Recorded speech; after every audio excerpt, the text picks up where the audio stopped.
Okay, good morning all. We will start our lecture soon, so please turn on your camera.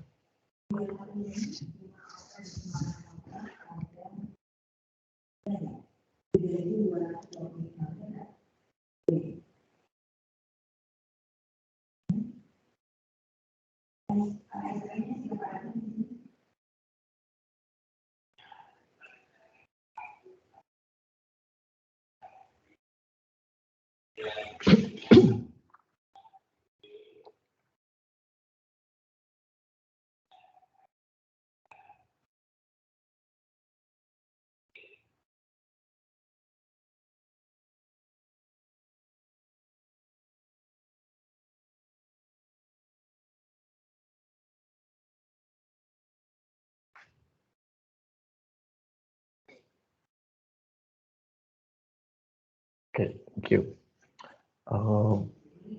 As you may aware, this is our last lecture for this subject. Before I start with the last topic of our class, I would like to again give you some hints or clue about the final exam. As I already told you, the final exam will relate or using the small business that you have observed on at least 2 assignments as the basis for the final exam problems. Okay, so it will relate with small business, obviously, e-commerce, and also strategy. Okay, so these are the 3 topics that I will include inside the final exam. Okay, you will have about 24 hours to work on your final exam, and it will be available on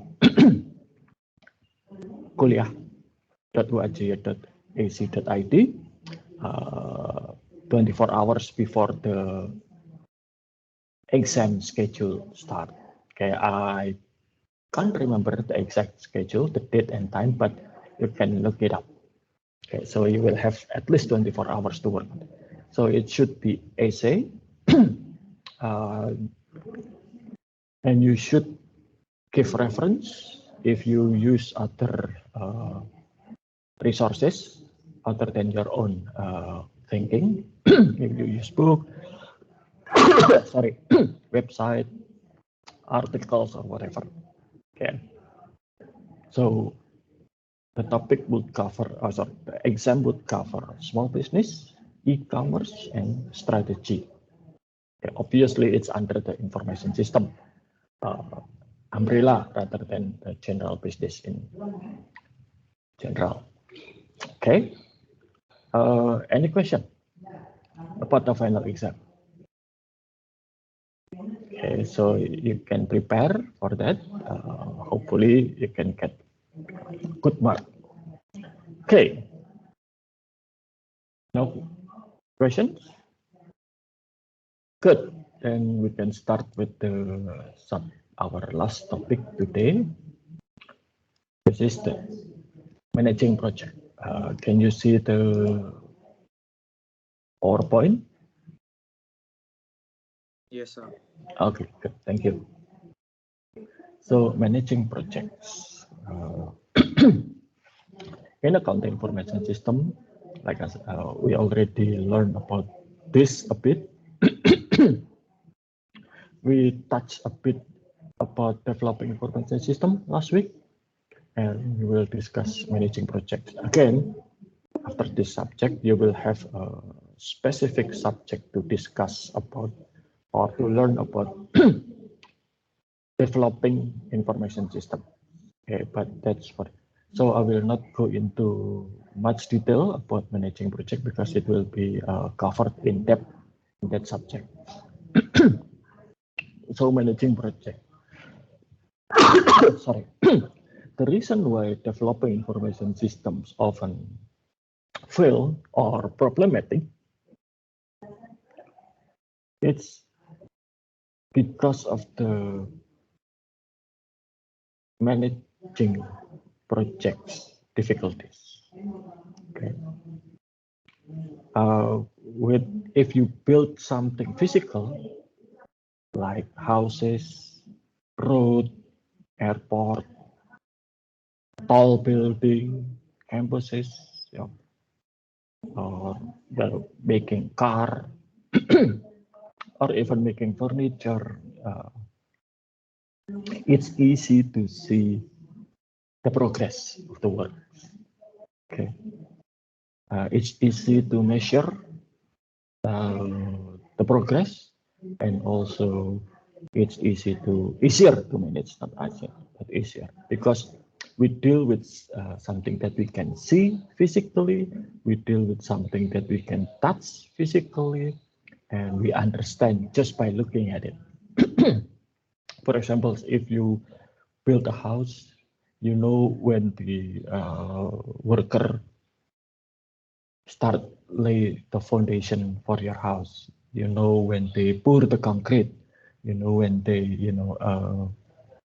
install electrical cabling. They know when they put the roof on your house. So it's easier to see the progress. Okay, and also easier to make to measure. I remember when my late father was building our family home. He paid the contractor based on the job that they finished. So, for example, if when they finish working on the foundation of the house, he paid this million rupiah. And then when they finish the first floor, not the first floor, but the wall of the first floor, he paid this rupiah. So one day, sorry, the contractor said to my father that we finished the wall for the first floor.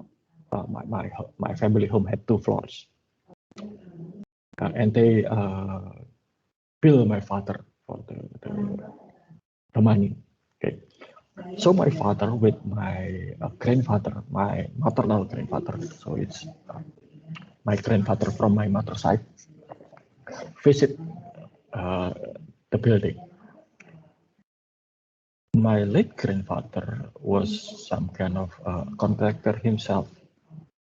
So he saw one wall, if I'm not mistaken, it was the wall of the dining room, and said to my father, this wall is not good. Okay. So he mentioned, so he told my father that this wall it should be broken down, torn down, and then rebuilt from scratch. So my father told the contractor, this wall is not good. I will not pay you until you break it down and rebuild this wall from scratch. Okay. So just by looking at it, touch the wall, measure the wall, it's easy to see the quality of the wall, and also it's easy to see whether that's up to the standard or not. With information system, it's different, because information system is something that quite abstract. If you look at building and you see the blueprint of the building, the design of the building, you can imagine how the building would look like. Okay, it's easy to see that.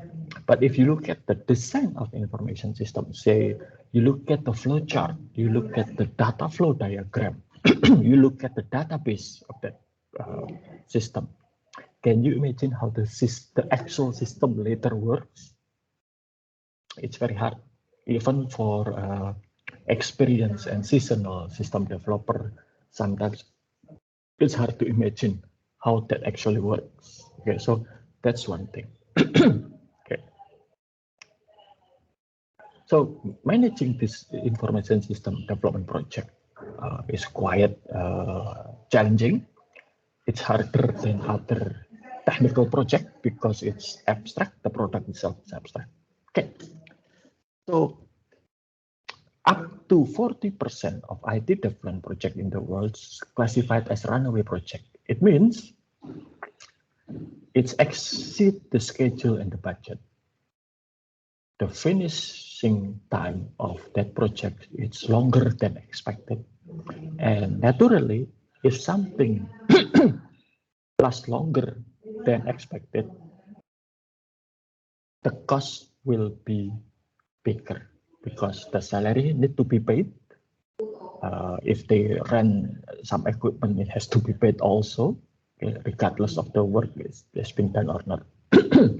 Or another problem with runaway project is fail to perform as specified. Okay. So, for example, I don't know whether you experienced this, but many years ago, one of the most popular Microsoft Windows version was Microsoft Windows XP. Okay. It was launched in 2002. And then Microsoft Windows XP was replaced by Microsoft Windows Vista. However, Microsoft Windows Vista was a bit of a project management disaster because it was late, longer than expected to finish, to complete, and then launch. And when some user try to install it on the new hardware, the performance of Windows Vista is consistently worse than Windows XP. Even though they use the latest hardware, they use the latest computers at that time. So what happened was a lot of people returned to Windows XP. And Windows Vista was a bit mess. It can be considered as failure. So what's the type of system failure? First, fail to capture essential business requirements. Okay, so what that system need to do was failed to be captured. The analogy for that, you want some shirt, but you got pants instead. Okay. Fail to provide organizational benefit, especially if the benefit is less or smaller than the cost. Complicated or poorly organized user interface, making a lot of people confused, and inaccurate or inconsistent data. Okay. So poor project management will lead into cost overrun, bigger than the budget, time slippage, finish later than the schedule, technical shortfalls, and impairing performance. The system will not work as it was intended, and failure to obtain anticipated benefits. So what are project management? Project management activities include planning to work. The word management also always inherently include planning, assessing risk, estimating resource required, organizing the work, assigning tasks, controlling project execution, reporting progress, and analyzing results. So there are 5 major variables: the scope, the time, the cost, the quality, and risk. Okay, let me. So these are the 5 variables of project management. The bigger the scope, the more risky. The longer the time, the more risky, because anything can happen. Okay. If you have a project that lasts 2 months, it will be less riskier than a project that lasts 2 years, because in 2 months compared to 2 years, there are much more can happen in 2 years compared to 2 months. The cost, the bigger the cost, the higher the risk, quality, and also the risk. So projects, if you look at this project is the execution of corporate strategy. So usually any business organization will have long-term strategy. The strategy will be translated into annual plan.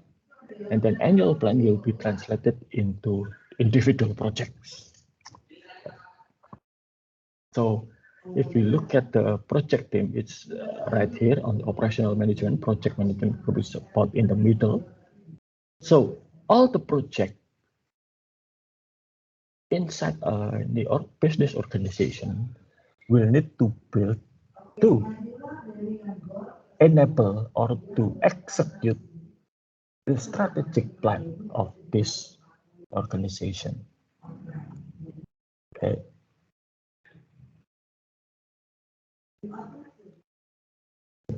So with information system plan, we identify the project that will deliver most business value, because any given time there will be a lot of project proposals, a lot of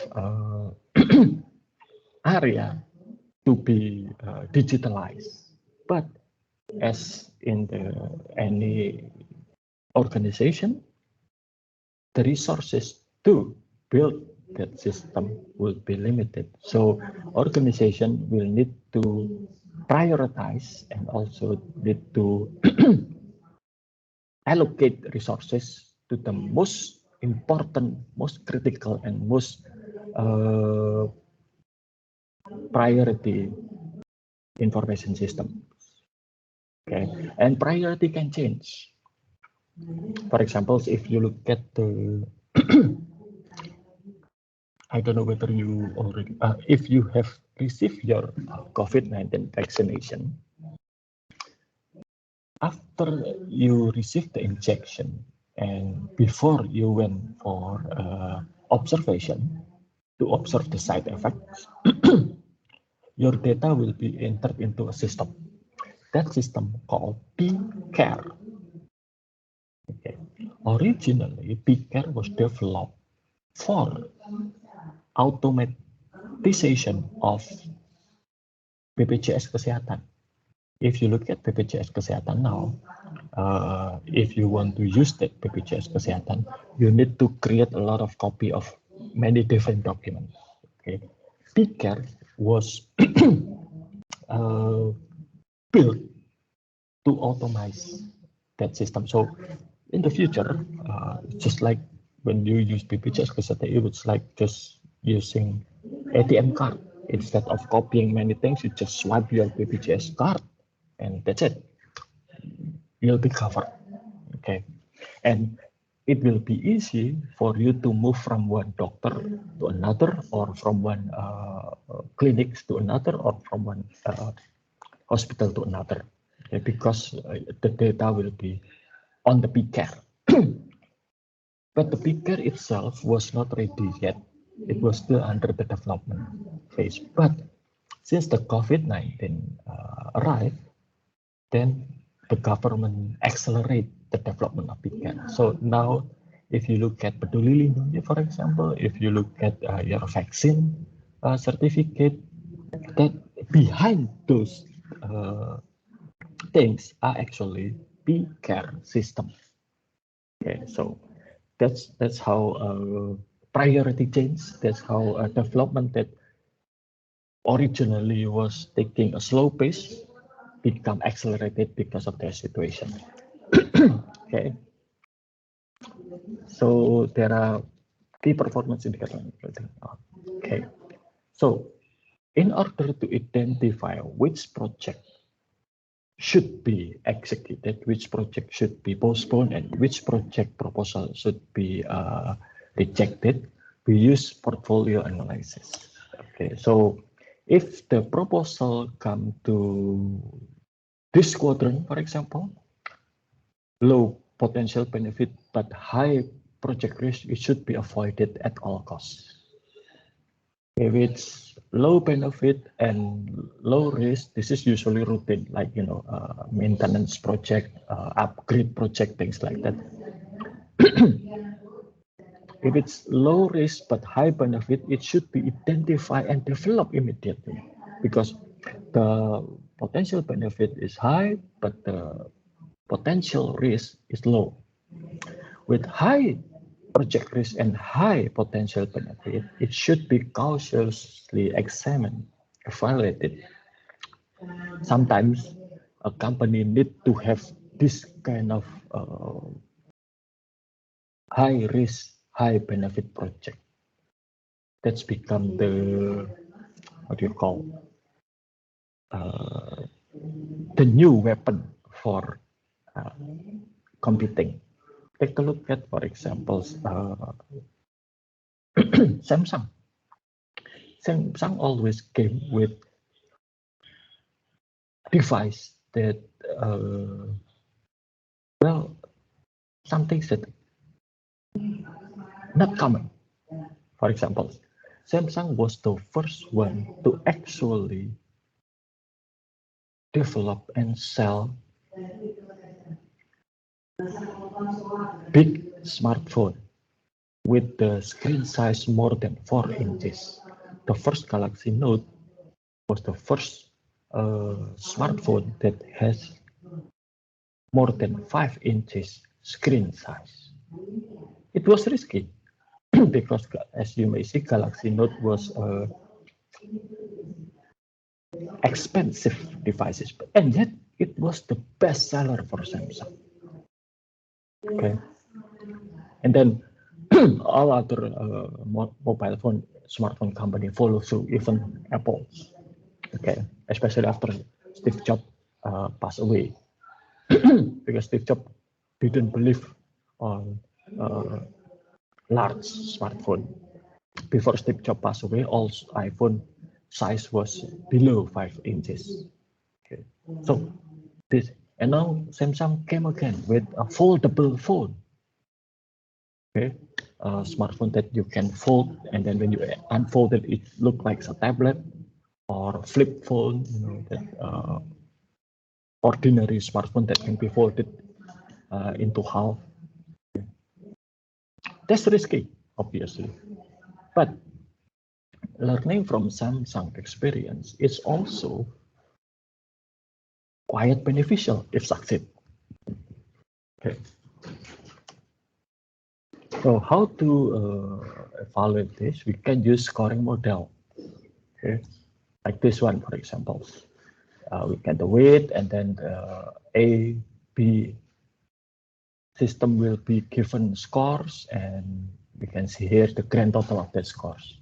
The highest proposal, the proposal with highest score will be priority.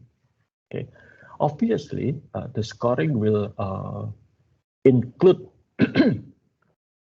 many variables. For example, the cost, the benefit, the technical aspect like online order entry, online pricing, inventory check, things like this. Okay. So we also need to look at the cost and benefit of information system. We already covered this in accounting purposes, but I'll touch this briefly. So there will be tangible benefits that we can see and we can measure, we can calculate, and there will be intangible benefits. Okay. The problem would be with the intangible benefit because it's very hard to quantify. It's very hard to measure, but it exists. Okay, and there are a lot of other methods to measure the cost and benefit. Okay, so now we look at the dimension of project risk. Okay, the project cost, time, number of realization unit affected, and complexity. Okay, so the more expensive, the bigger and the longer the project, it will be riskier to carry it out. Okay, especially if we deal with unfamiliar problem, unfamiliar technology, like when Google, Google, for example, Google currently dominates the search engine. Okay. Is this because of the Google search engine is so, superior compared to other? No, it's very easy actually to create search engine. The problem was not the search engine itself, but the infrastructure for that search engine. Okay, Google spent years and billions of dollars to develop new technology. They even developed their own hardware. Google designed their own hardware for creating big scale search engines. Okay. Now, anybody, even if a decent programmer, even students at informatics department, I think they can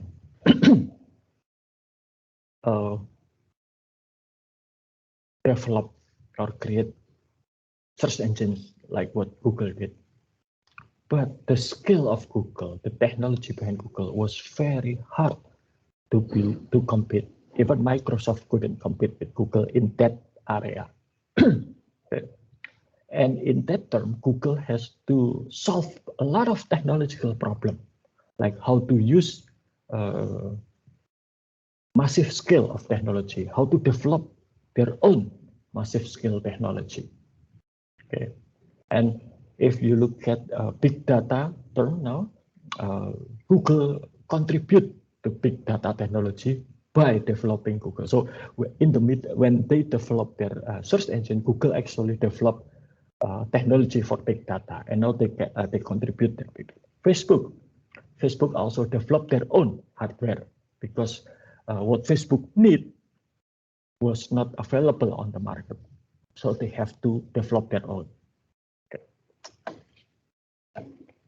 Now, when you introduce some technology, some new system, you will introduce change into that organization.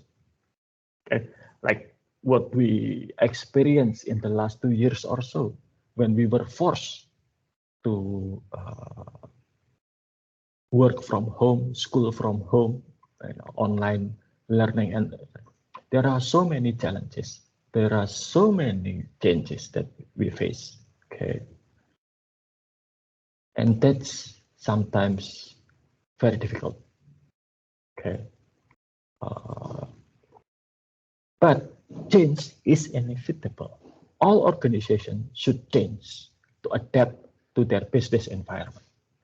Fail to adapt will means they will fail to compete and will be eliminated from the competition altogether. So change management will be required for this. Okay. And end users, the people who use the system, this is actually quite important. How to listen to the users, how to communicate with the user, especially communicating the change that will happen in their organization. Okay. Some changes will create negative impact toward the employee. For example, automatization of a business process will always mean somebody will lose their position and job. So what happened with that? What happened to those people? Automatization always means reduction of human resource. So what happened with that? Unless the change managed carefully, there will be resistance to change. Okay, so how to control the risk factors? Okay, so we need to identify the risk and also mitigate the risk. Let me give you this small example.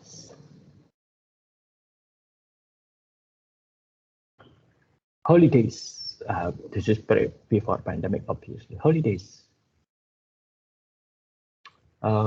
If you work in Bali, for example, and working with Balinese people, you know that each Balinese people, especially people with Hindu's religion, they will be what is it called? They will be affiliated to certain pura, and each pura they will have their own celebration schedule. So it's very rare in Bali if you have a Balinese staff or team. that all the team can be available full. Somebody always asking for leave or holiday to celebrate something in their Puram. And that's something that should be dealt with in Bali. Okay. Again, look at our current situation. The government facing the risk with the emerging of new COVID variants, the prospect of long holiday at the end of the year with Christmas and New Year's, and also the school holiday. So what happened was the government canceled that holiday. I mean, we still have Christmas day off, New Year's day off, but there is no school holiday, there is no leave given. So the government actually canceled the holiday times. Why? Because that's the risk that has to be mitigated. People movement, people gathering will be risky especially with this new variant of COVID that they said it's more contagious than before. So, and then, see that's how the government see the risk, and then anticipate the risk and act in mitigating the risk. Okay. So there are tools to help us to plan and control project like this, Ganjar. You will see this later in information system analysis and design subject with Ganjar scheduling, with birth charts, and others. Okay. So how to involve users and overcome the resistance? Involve them in design. Users that involved in design will be more willing to participate, will be more accepting the system, and it will build a sense of belonging. Like, when you build something, you're involved in building something, you will have this sense that you create something and you will be proud of that, and you will be the champion of that software. So that's the insight. Education and training, especially very important. Incentive for cooperation. So this happened when I was in my study. So I did a class where they have master students. So one of the students, he was actually owning a software company that has a lot of project with Australian government.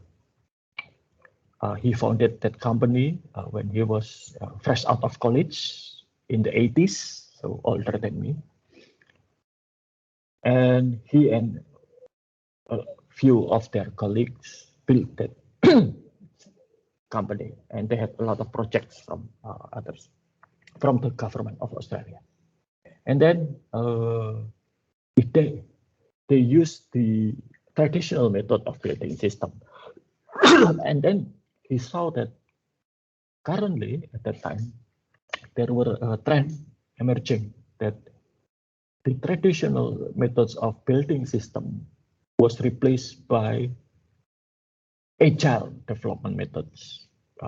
The current method that being used by Facebook, Google, Twitter, Amazon, Microsoft, agile.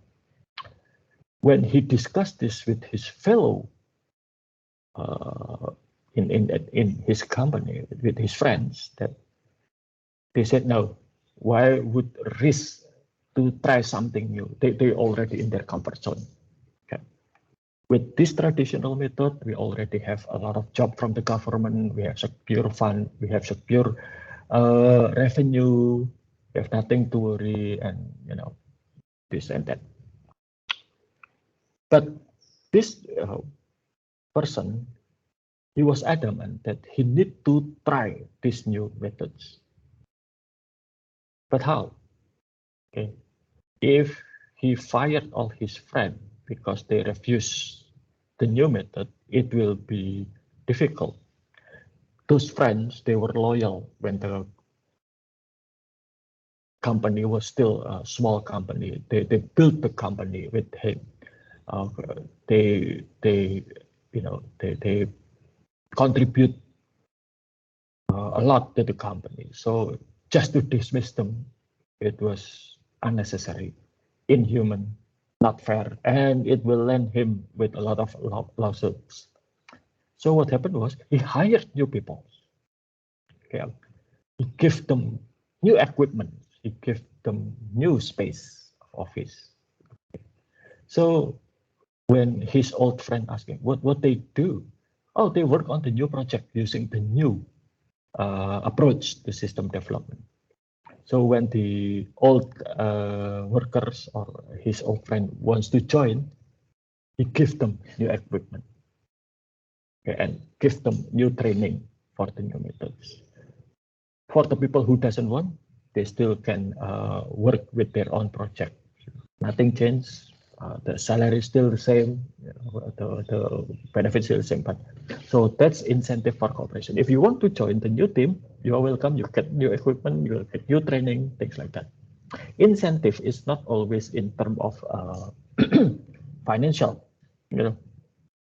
Sometimes as easy as or as cheap as a new T-shirt would be good. Okay. So the signing process then. So this is the okay. That's for today. Any questions? There's not much because I don't want to get into detail about this because we will discuss this in more detail later in information system analysis and design. Okay. Any questions? No? Okay. So to sum up this course, this course was never intended for you to be an expert in IT. Sorry. However, you couldn't deny that in the future, technology will play a very important part of our daily lives. And it will be more critical to our business, to our works, to our source of revenue. Okay, so this subject was intended to teach you on how to identify technological solution that would be able to help you and your work or your business, improving your work or your business without having to pay exorbitant prices. Okay. Most IT people will be on two very opposite sides. On one side, there are IT people that will told you that we can get it for free. Why we have to pay? Or let's just get something cheap. Okay. That's why if you you are not, I always forget that you haven't been visited our campus yet.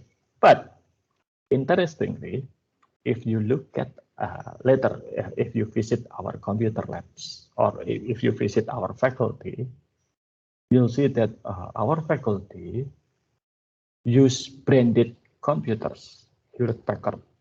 It was our brand of choice since 1993, since I was a college student.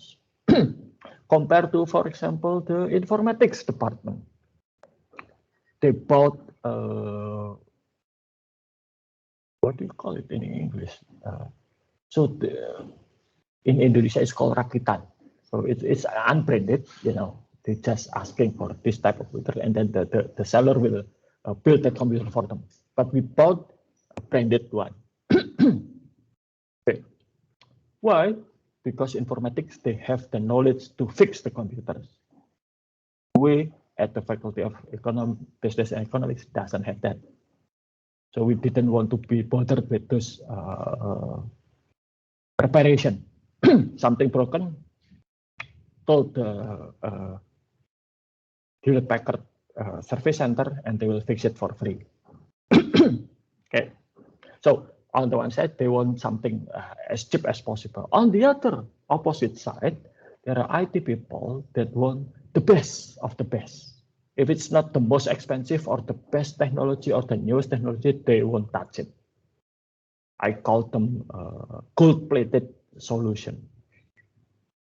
Okay. If it's not the best of the best, they will not want to work with it. So, as a business student, accounting student, nonetheless,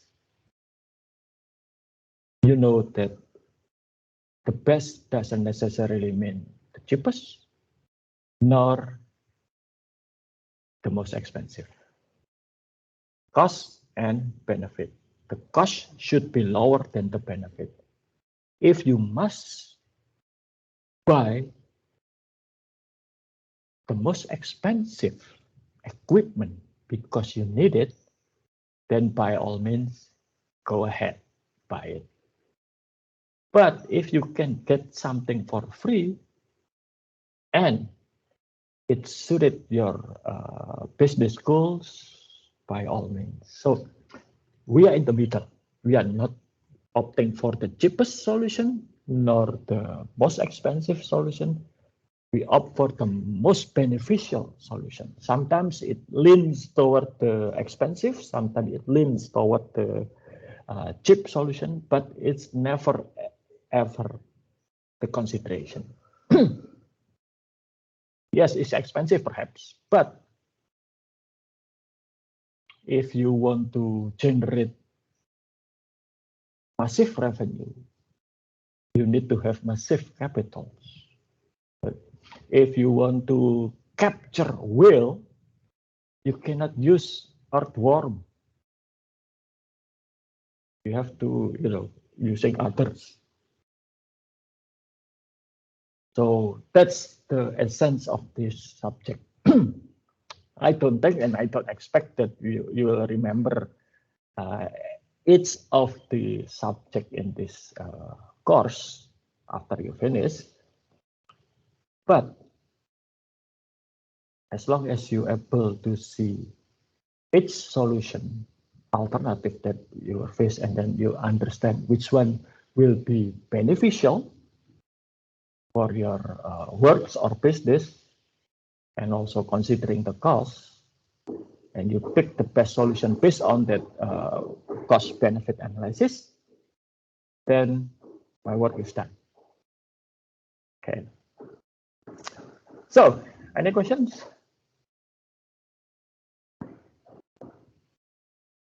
Okay, so thank you for having me for this semester. I hope the best for all your subject and all your exam this semester, and see you in other classes. Okay, so take care and goodbye. Thank you, sir. Have a nice day. Thank you, sir.